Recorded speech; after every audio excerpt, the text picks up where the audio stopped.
Important differential diagnoses of chest pain in an adult are angina pectoris, myocardial infarction, pericarditis, aortic dissection, pleurisy, pneumothorax, esophageal spasm or esophagitis, musculoskeletal, Costochondritis, Bornholm disease, also known as devil's grip, and epidemic pleurodynia. Acute coronary syndromes, unstable angina, angina at rest or lowering of threshold of pre-existing effort angina, NSTEMI, non-ST elevation myocardial infarction. Anginal pain at rest associated with ECG changes, typically ST segment depression and T-wave inversion.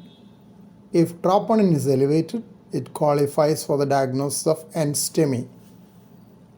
STEMI, ST elevation myocardial infarction. Similar to NSTEMI but with ST elevation on ECG, qualifies for primary angioplasty if feasible or thrombolytic therapy if not contraindicated. Evaluate the nature of symptoms, history of ischemic heart disease. Patients with prior history are more at risk of further episodes. Male gender, advancing age, and family history of coronary artery disease are non-modifiable risk factors. Traditional cardiac risk factors are diabetes mellitus, hypertension, dyslipidemia, and smoking. Lifestyle factors like obesity, lack of exercise, poor diet, and stress also contribute. Evaluation of angina. History is the key. Usually there are no physical signs. ECG may be normal most of the time. Blood pressure and BMI have to be recorded.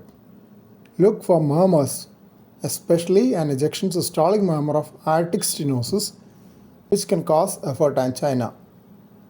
Evidence of peripheral vascular disease and carotid bruit have to be sought, as these would suggest more severe associated coronary artery disease and have implications in management. Types of angina: chronic stable angina, nocturnal angina, unstable angina, variant or Prince-Metal's angina, cardiac syndrome X, microvascular angina.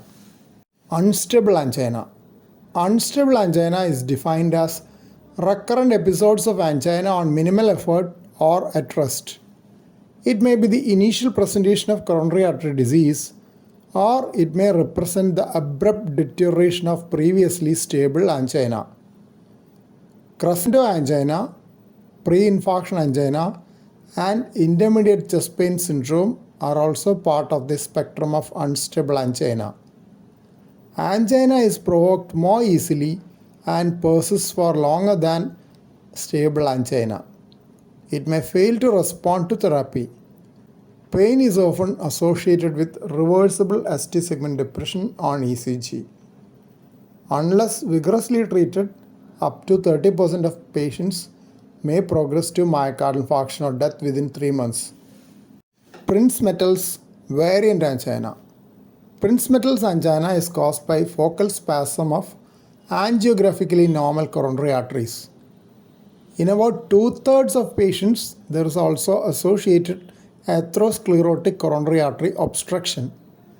In cases where there is atherosclerotic obstruction, the vasospasm occurs near the stenotic lesion. The chest pain may occur at rest or wake the patient from sleep. Variant angina may be accompanied by dyspnea and or palpitations. Cardiac syndrome X. Cardiac syndrome X is different from the metabolic syndrome X. Symptoms and signs of angina occur in spite of angiographically normal coronary arteries. They have evidence of ischemia in the form of a positive exercise test. Syndrome X may be due to microvascular disease and is sometimes called microvascular angina.